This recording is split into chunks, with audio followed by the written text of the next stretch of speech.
specific incident that has gotten our attention. And for all of us in New York City who've watched the change during the pandemic, where do we get back to in the new normal time? Right now, an important conversation. Jamil Jaffer is founder, executive director of the National Security Institute at George Mason University, I should say. But far more than that, he is acclaimed across Republican theology of law. His clerkship to Justice Gorsuch, among others, of course, many other duties over his years. Jamil, I want to go back to Chicago. You're University of Chicago, and a gentleman that I've had the great privilege of talking to many times, Richard Posner, one of the giants of law. His essay of a decade ago, Privacy, Surveillance, and Law. When are we going to understand, given the carnage of these gun battles, that we are going to have to give up privacy for some form of surveillance? Well, this is one of the real challenges. After the 9/11 terrorist attacks in New York that killed nearly 3,000 people in one day, we implemented a lot of procedures and government programs to help protect the nation. And those programs were successful. Over the course of the last 20 years, we've avoided a mass casualty terrorist attack here on U.S. soil. We've had some terrorist incidents, but not a mass casualty event like the 9/11 attacks. Part of that was due in part to these significant surveillance measures we put in place, focused on foreigners located overseas and terrorists located overseas to ensure that we were protected. Now, a lot of those surveillance programs have now ended. Congress has taken action to terminate some of them. Some of them have expired over time. People have forgotten about those events or have allowed them to leave their memory. And I fear that not having those capabilities in place could make us more vulnerable to terrorist attacks. And the same is true on a much smaller scale, although a very damaging scale here. 29 people injured or affected by the smoke attacks and the shooting, 10 people shot. We can see that on a smaller scale. But on a larger scale, these surveillance programs are very important to protecting our nation and have done so for the last 20 years since 9/11. Jamil, can you give us a sense of what you think is behind the rise of crime, in particular gun violence in the United States and in the big cities most particularly? Well, we have a situation today, as you know, the economy is facing some challenges. We're seeing inflation. There is a longer trend of gun violence. People have more access, and we're not as good at enforcing our existing laws on gun access and the like. We have a lot of laws in place about who can get guns and who can't get them, about illegal weapons and the like. We have to do a much better job enforcing existing laws and talk about how to get those in place and make sure we're doing the right things. And then, look, a lot of it, too, is a culture that we've seen change in our nation, right? We saw the horrific events of January 6th, right? The way that we talk to each other and the way we think about how to deal with our challenges in this country have left the realm of normal discussion in politics and gone to the form of violence. That's a huge problem. We saw aspects of it over the course of the last 2-3 years really ramping up. That, in part, to me, is contributing part of the things we're seeing here, as well as the economic issues. Jamil, there's a real distinction between a moment born out of a pandemic where a lot of people saw their common livelihoods destroyed versus something that's stickier. And you really raise a good point that we saw a trajectory of gun violence that this adds to, not necessarily a break from the norm. How far could it go? Are we heading back to what we saw in the 70s, the 80s, and the early 90s?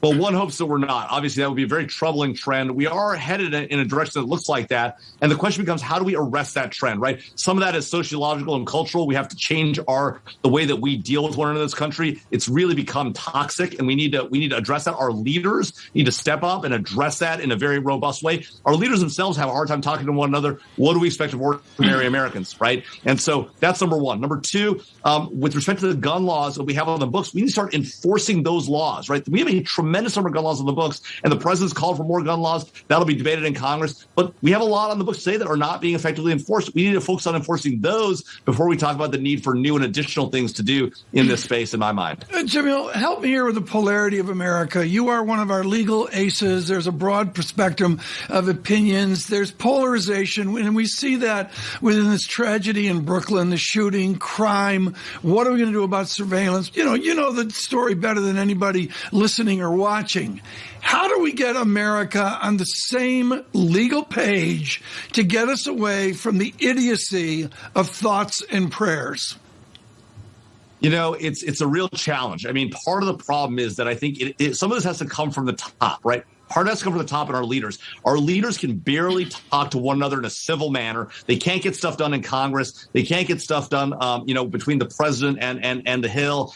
We need to start having that kind of conversation. Instead of taking potshots at one another, we need to start working productively. As voters and individuals, we have to hold our leaders accountable to that standard, and we have to hold ourselves accountable to that standard. All the conspiracy theories that have popped up frankly, on both sides of the aisle, and the way that both sides of the aisle have dealt with problems has not been effective. It's not working, and we've got to change that culture at the grassroots level and expect more of our leaders. And to the extent they don't comply and they don't bring their actions into proper behavior, let's get those people out of office and put in people who will be effective, not people who will make the polarization worse, as we've seen in recent elections. But we have seen the president to move away from a James Buchanan, a George Mason theology.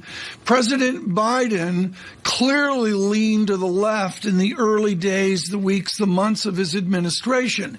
Now he yanks back almost to a Reagan center. Can the Republicans do the same thing? And maybe they tilt towards whatever the sense of right is, but come back to the center a la Reagan. Do the Republicans have it in them? Well, I certainly hope so. I mean, there are a number of great members of Congress out there who are making efforts to do things like this and work in a bipartisan way. You've seen the Problem Solvers Caucus up on the Hill that's having a real impact up there. And so there are good signs, right? There are people like on the Republican side of the aisle, Mike Gallagher, Mike Waltz, right? On the Democrat side, Abigail Spanberger and Alyssa Slotkin. There are people who can come to the center and find a way to work together. The thing is, we've got to convince our leadership and, frankly, the electorate that plays these primaries that's the kind of thing we need to get America moving forward again, particularly in this time of increasing inflation and economic challenges. Do you think that it also has to do with more resources for law enforcement, or do you think that that's sufficient? It's just the actual attitude and the approach taken? Well, we have seen a walk back in resources and prioritization of law enforcement over the last few years, as we've started to talk about what law enforcement does here in Virginia, where I live. We've seen the removal of school resource officers from public schools because of a concern of what they do. But of course, that's led to some increases in school violence in those local schools. So it's a real concern. I think what we see here is the need to make sure our police are well-funded, well-resourced, and well-trained, right? We can't not account for that latter part. Training is important. We have to make sure our police are doing the right thing. But the idea of defunding the police or reduce their funding is a terrible idea in a time of increasing crime and economic strife.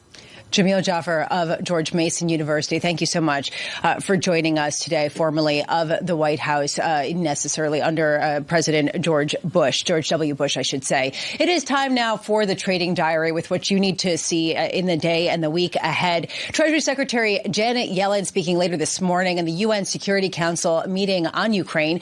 Goldman City and Morgan Stanley reporting tomorrow. And FedSpeak, of course, continues. Loretta Mester and Patrick Harker, the latest on the roster. And finally, an ECB rate decision rounding off a short week. Of course, also Tom Keene and myself will be in Washington, D.C. for the kickoff of those IMF meetings at a time when inflation very much at the forefront. And we saw that today, Tom, with respect to PPI and yesterday with CCPI. It's one thing for the U.S. to handle it. It's another thing for nations with a much weaker currency and much more difficult financial circumstances. Al from New Jersey emails in. Thank you, Al, for listening this morning on Bloomberg Radio. And Al says, are you flying on the same plane? That's not allowed. And no, Lisa has the Gulfstream, Al. And all right. you're going to complain to him. I'm taking an Uber. All right. Well, I will say he'll cry.